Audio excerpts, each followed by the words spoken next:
সারা বাংলাদেশে যে রাষ্ট্রটা সংস্কার দরকার, এই কথাটা রাষ্ট্র সংস্কার আন্দোলনই তুলেছে। আপনারা এটাও জানেন যে আজকে যারা নিজেদের বড় বড় কথা বলে দাবি করছে, তারা এর আগে বলছিল শুধুমাত্র হাসিনার পতন চাই। আর রাষ্ট্র সংস্কার আন্দোলনই কেবল বাংলাদেশ এই আওয়াজটা তুলেছে যে শুধু হাসিনার গেলে হবে না, হাসিনা যাওয়ার সঙ্গে সঙ্গে যে ঘটনার মধ্য দিয়ে হাসিনার জন্ম হয়, ফ্যাসিস্টের জন্ম হয়, সেই ক্ষমতায় কি শিবির আছে, ক্ষমতায় কি জামাত আছে? তাহলে তাদের কথা মতো পুলিশ শুনবে, একটা সংগঠন সে কথা বলবে।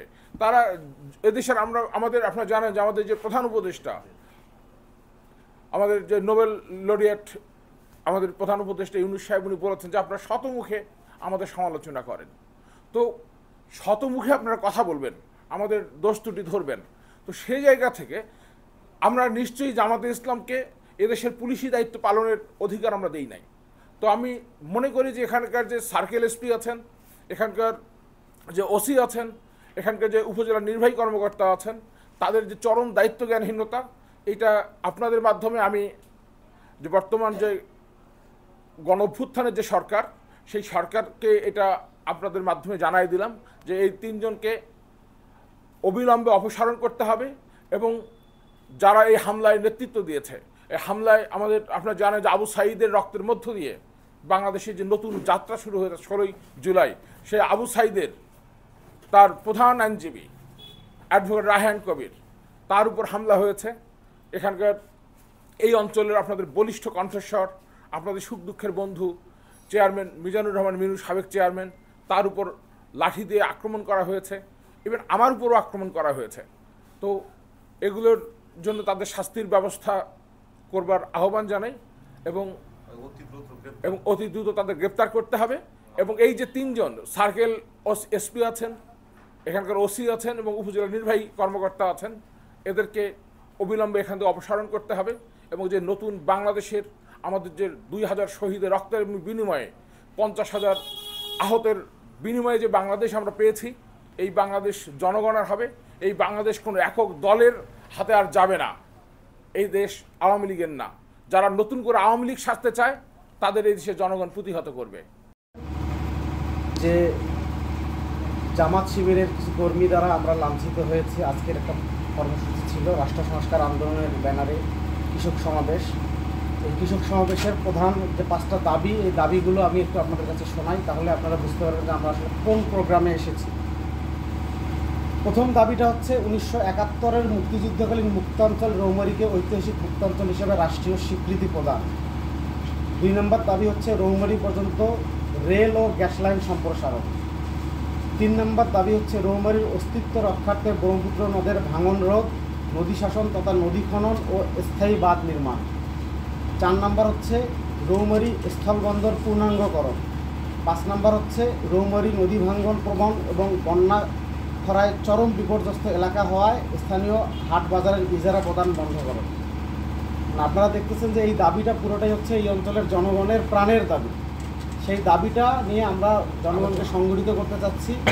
এবং এই যে আমাদের ইতিপূর্বে আমার যে একজন বক্তা বললেন নাসির ভাই, যে সারা বাংলাদেশে গত 53 বছরে কৃষকরা যে নিপীড়িত নিষ্পেষিত, তারা আজকে যে আপনারা জানেন যে জুলাই অভ্যুত্থানের মধ্য দিয়ে যে বাংলাদেশ একটা নতুন সন্ধিক্ষণে প্রবেশ করেছে। এই সন্ধিক্ষণে একটা রাষ্ট্র সংস্কারের যে প্রকল্প চলছে, আপনারা জানেন আমরা কিন্তু একটা ফ্যাসিস্ট সরকারকে হটিয়েছি, কিন্তু ফ্যাসিস্ট শাসন ব্যবস্থাকে কিন্তু আমরা এখনও হটাইতে পারি নাই। এখনও প্রতিটা জায়গায় প্রতিটা প্রতিষ্ঠানে তাদেরই দোসররা এখনও বসে আছে। তো আমরা বলি যে আপনার একটা ফ্যাসিবাদী সরকার চলে গেলেই আসলে হবে না, এই ফ্যাসিবাদী ব্যবস্থাটারও বদল দরকার। এবং এই জন্য রাষ্ট্র সংস্কার আন্দোলন বিগত প্রায় 10 বছর ধরে কাজ করে আসছে। এবং আমাদের 7টা প্রকল্প আছে যে কোন কোন জায়গায় সংস্কার করলে এই দেশটা একটা সাম্য, মানবিক মর্যাদা এবং সামাজিক ন্যায় বিচারের বাংলাদেশ হবে। এবং এই যে কৃষকরা যে দাবি করেছে, এই দাবিটাও একটা প্রাণের দাবি এই অঞ্চলের মানুষের এবং কৃষকদের। তো সেই দাবিতে এইখানে যখন প্রোগ্রাম করা হয়েছে, আমি রাষ্ট্র সংস্কারের বিভাগীয় সমন্বয়ক এবং কেন্দ্রীয় কমিটির ন্যায়পাল হিসাবে এখানে আমন্ত্রিত হয়েছি। আমি এসেছি, আমি ওসির নাম্বার নিলাম, ওসিকে ফোন দিলাম, ওসি ফোন ধরে না। পরে এসে এখানে দেখলাম স্টেজ ভেঙে দেওয়া হয়েছে, প্রশাসনের কেউ নেই। পরে আমাদের মিনু ভাই আমাকে বললেন যে ওনাকে জামাত শিবিরের কিছু কর্মী ওনাকে মেরেছে। আমি তখন বললাম যে কে মেরেছে, চলেন আমরা দেখি, ওনাদের সাথে কথা বলি। আমরা তো এই সরকারের বিরুদ্ধে গত 15 বছরে নিরঙ্কুশভাবে আন্দোলন সংগ্রাম করেছি এবং একটা আপনাদেরকে ইনফরমেশন দেই যে আমি হচ্ছি এই যে আবু সাঈদ যে মারা গেলেন, এই আবু সাঈদের যে আমরা মামলাটা করেছি সেই মামলার প্যানেল লয়ার এবং ফাইলিং লয়ার।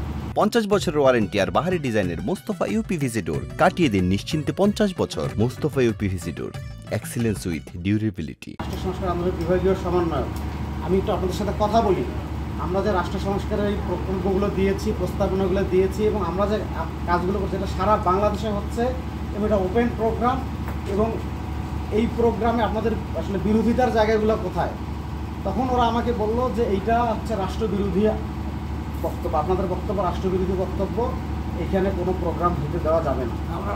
আমি বললাম যে কী কারণে এটা রাষ্ট্রবিরোধী প্রকল্প? যে আপনারা রাষ্ট্র সংস্কার করতে যাচ্ছে। কিসের রাষ্ট্র সংস্কার? রাষ্ট্র সংস্কার নাকি হয়ে গেছে।